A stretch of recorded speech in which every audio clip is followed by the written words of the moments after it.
Hello everyone, welcome back to Wizards and Wildcards. I'm recording this video to go over the new tutorial that I've added to the game, as well as this main menu. This is new as well, sure.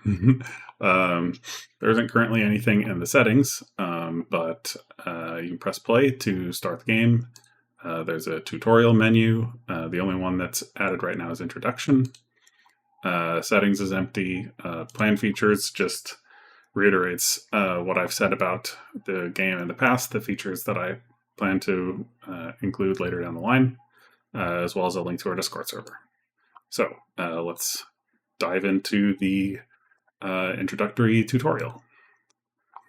The game opens and some cards get played, and all of the tutorial text is going to be on this little window here.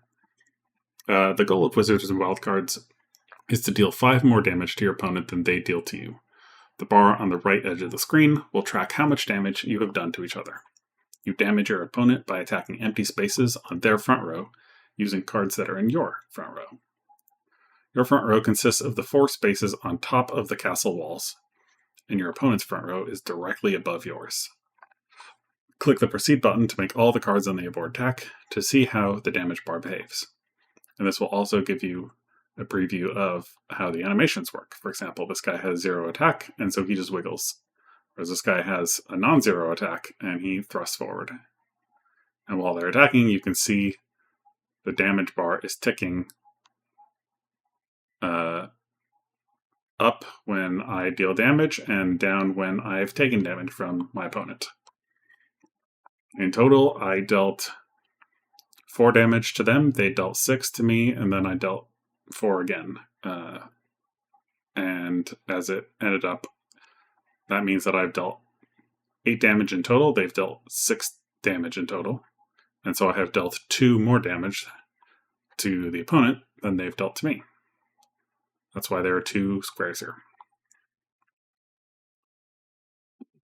Your deck consists of cards from 1 or 2 classes. Each class has a specific resource that is used to play cards onto the back row of your board. You can see your resources in the bottom left corner of the screen, and your opponent's resources in the top left corner. Currently, you both have none. While we're on the topic of the UI, be aware that you can click on the 2 flags at the bottom right corner of the screen. The left one will open up a history of actions since your last turn, and the right one will open up a dynamic set of instructions for what you can currently do. This is actually that instruction screen, and when you're in a tutorial, this can't be closed. So normally clicking on this would hide or show this guy here, just like this. But because we're in a tutorial, this will not go away. At the start of every turn, you can gain 2 resources, draw 2 cards, or take 1 of each. In order to draw cards, your draw deck is on the bottom right corner here, and your opponent's draw deck is on the top left. So you can click on your draw deck in order to draw a card, like this. It goes into your hand at the bottom. And you can gain resources by clicking on one of these buttons. So we'll gain 1 shield. Now normally, in the game, that would immediately end your resource gathering phase, and these buttons would go away because you can, right, I've taken 1 of each. But I wanted it to not immediately jump to the next thing, so it gives you a little grace and you can go over here and hit proceed.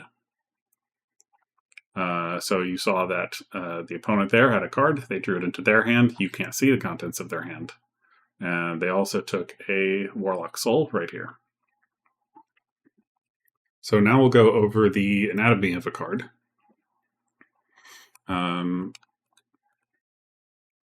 In order to place a card on your board, you must have enough resources to spend the card's cost. The cost is displayed at the very top of a card. The damage that a card does is displayed in the blue sword on the card. If the text is green, the damage has been increased beyond its initial value. If it's red, the damage is reduced. Health is the same way, it's displayed in the red heart. Text is green if it's been healed beyond its initial value, and red if it's been damaged. The class and subclasses are displayed to the left of the card's name. There will either be one or two icons. The leftmost one represents the card's class, in this case a bulwark. And your card's class is also what determines the background color. So this card has a blue background because it is a bulwark class. If your card has a subclass, its icon will display in between the class icon and the name. So we go look over at this guy. This card is a ranger, and the icon in between the ranger and the name is a little elf, which indicates that this is the elven subclass.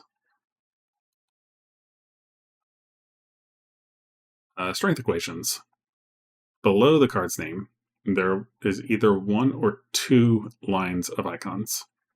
The topmost line represents the card's class strength equation. You can see that this class icon here is the same as the one here.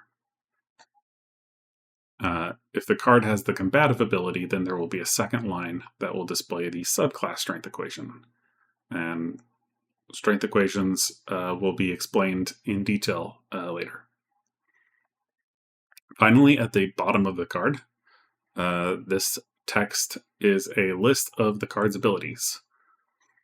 The title is in black and the description is in white. An asterisk indicates that an ability must be used. They are otherwise optional.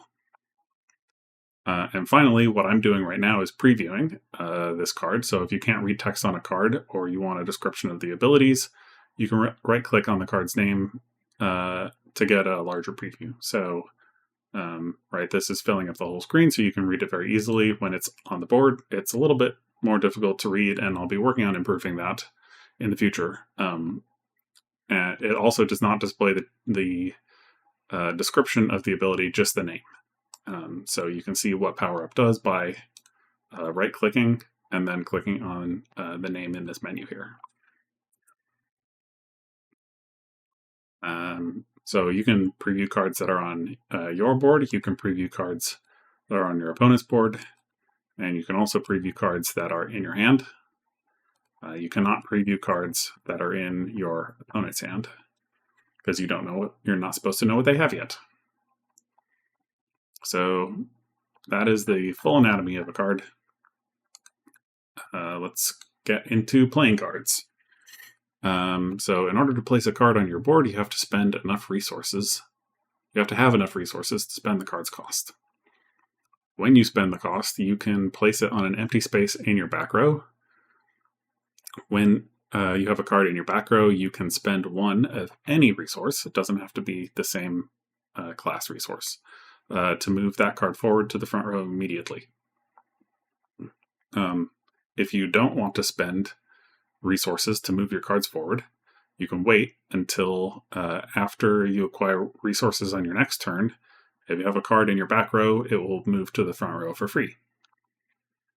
So now we can place cards onto the back row. You can click and drag a card and move it around and drop it onto the back row. You can also right-click a card and choose place card. And when you mouse over these slots, it'll show you where on the board that card will be placed. So we'll place this on the fourth slot there.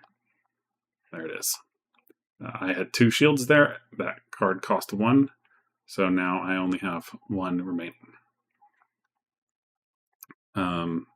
Now, if I wanted to move this card forward, I can right-click on it and choose the move forward. And you can see it costs 1 resource. I only have 1, so it will automatically use that.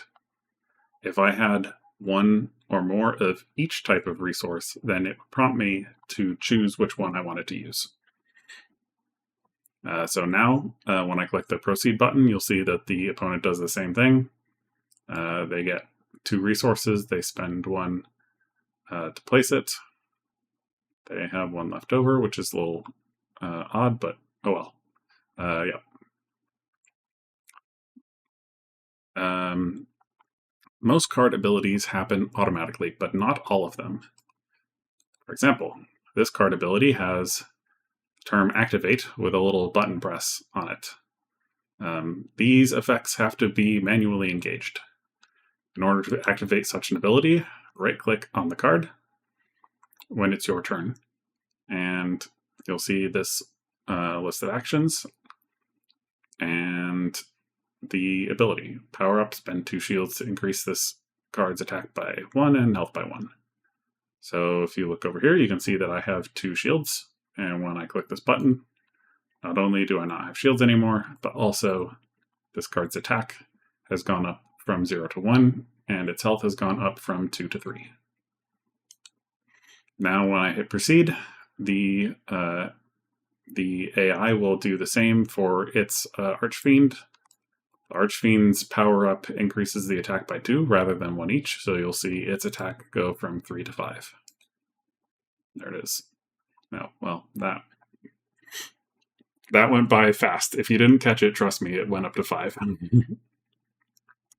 All right. So now we get into the strength equations that I said we would get back to later. So this game contains a mechanic called strength equations, which behave a lot like a very complicated game of rock, paper, scissors. The 6 core classes have a single circular strength equation, which is as follows. Wizards are strong against bulwarks, which are strong against rangers, which are strong against clerics, which are strong against warlocks, which are strong against fighters, and back to the start, fighters are strong against wizards. That is too long to read, and in this instance, say more than once.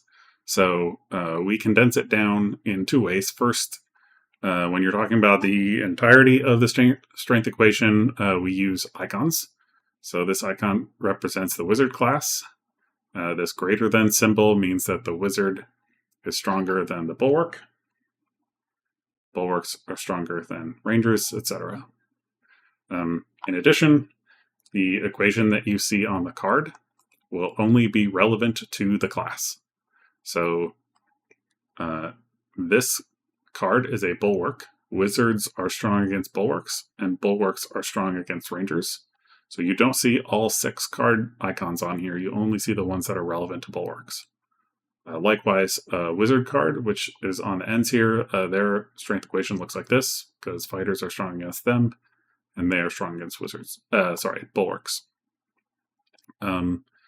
Subclasses also have strength equations. They function in almost the same way. I should change that. But they aren't quite as neatly circular, and they are subject to change before the full release. Currently, subclass strengths are only used if a card has the combative ability, whereas the class strengths are always used, regardless of what else the card has. So what does all of this terminology mean exactly? Well, when a class is strong against another, it means that the cards of its class deal 1 damage when attacking the weak class's cards. In other words, a wizard card deals 1 additional damage when attacking a bulwark card, but nothing changes if a bulwark card attacks a wizard. So take a look at the card layout that we have on the board here. I have been given bulwark and warlock cards, and my opponent has been given ranger and cleric cards. So bulwarks are strong against rangers, and you can see that this bulwark's attack value has been increased to 1, whereas the quiver is unchanged. Similarly, this cleric card is strong against my warlock card here, and its attack value has increased from 0 to 1. So now, if we proceed, they're all going to attack, and the only 2 that will actually deal damage are this one here and this one. They normally have 0 health, and you can see, 0 attack. You can see that now that ranger class is gone, that this guy's attack value has gone back down to 0.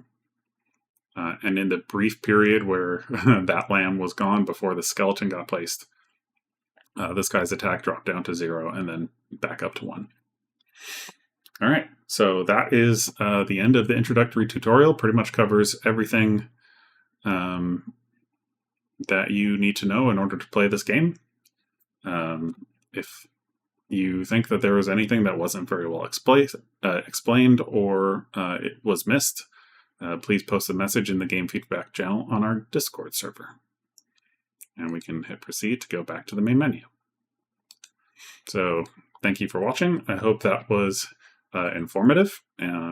If you'd like to see full gameplay examples, there are more videos on this channel where I've played through a couple games. Thank you for watching, and I hope you have a nice day.